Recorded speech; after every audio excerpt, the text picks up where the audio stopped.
Ahora te voy a explicar el cambio en la relación política con los Estados Unidos. En 1950, un proyecto del comisionado residente Antonio Fernós Isern para que se le permitiera a Puerto Rico redactar una constitución para su gobierno interno fue aprobado en la Cámara de Representantes y en el Senado. Así se aprobaba en el verano de 1950 la Ley 600, Ley de Constitución y Convenio para Puerto Rico.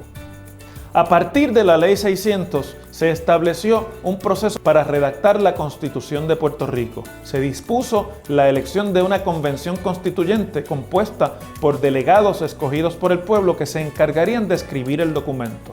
El único requerimiento que tenía la Ley 600 sobre la nueva Constitución era la organización de un gobierno en forma republicana y que la nueva Constitución estuviese subordinada a la Constitución de los Estados Unidos. Se escogieron los delegados de la Convención Constituyente, que quedó compuesta por 70 populares, 15 republicanos y 7 socialistas. El Partido Independentista Puertorriqueño, por entender que se trataba de un engaño sobre el cambio de estatus político en Puerto Rico, no participó del proceso de la Constituyente.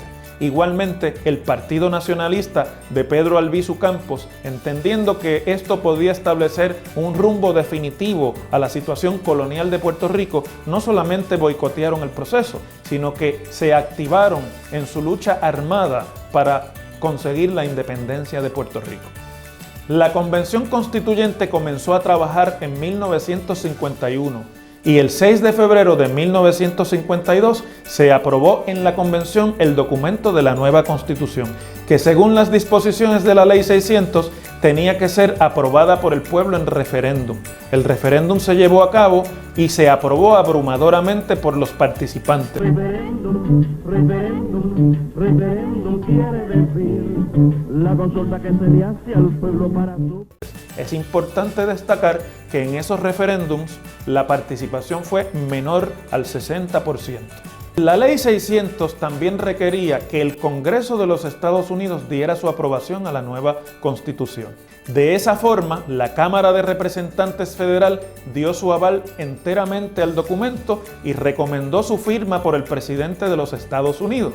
En el Senado de los Estados Unidos, la historia fue diferente. Influenciado por la Guerra Fría y por el temor al socialismo que se generó luego del final de la Segunda Guerra Mundial, el Senado encontró partes de la nueva Constitución tendientes al socialismo. Por ejemplo, una parte de la Carta de Derechos en la que se garantizaba el derecho al trabajo y otros derechos sociales se encontró inadecuada para el nuevo documento. Igualmente, otro lenguaje en el que se hacía referencia a los derechos sociales del pueblo.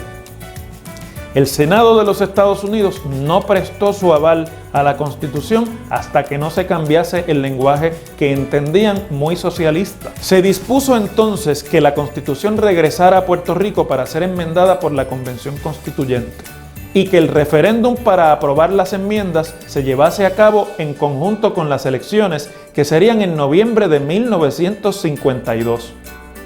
Pero el gobierno de Puerto Rico, contando con el aval del presidente Truman, proclamó vigente la Constitución el 25 de julio de 1952, antes de que el referéndum definitivo se llevase a cabo. Van en la bandera que ahora voy a izar en nombre de todos los puertorriqueños y que Dios la bendiga.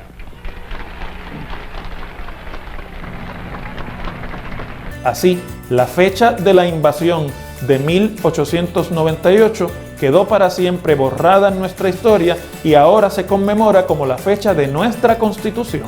Nació así el Estado Libre Asociado de Puerto Rico, documento importante en nuestras vidas que da vigencia a la actual Constitución que todavía utilizamos para nuestros procesos políticos internos. Pero el estatus político siempre estuvo en discusión. Aunque el Estado Libre Asociado es el nombre de la Constitución y de la relación política con los Estados Unidos, su traducción al inglés no fue igual de concluyente. En inglés se tradujo como un Commonwealth, término político que no tiene ningún significado realmente en el idioma inglés. Muchos en Puerto Rico no entendieron resuelto el problema del estatus, aunque el Partido Popular y Muñoz Marín así lo entendieron. el gobierno de los Estados Unidos hizo todo lo posible para que el nuevo estatus político se reconociese como el fin de la era colonial. Auspició en las Naciones Unidas un proceso de resolución para que las Naciones Unidas reconocieran el nuevo estatus. Así, se aprobó en noviembre de 1953 la Resolución 748 de la Asamblea General de las Naciones Unidas, en que ese organismo reconocía al Estado Libre Asociado como una relación de gobierno propio, habiéndose ejercido el derecho de libre determinación por el pueblo de Puerto Rico. Pero el debate del estatus no concluyó, y en Puerto Rico los movimientos independentistas no dejaron de luchar por su ideal. Tampoco lo hicieron los movimientos anexionistas, que habían estado postergados durante toda la década del 40 ante el éxito electoral abrumador del Partido Popular.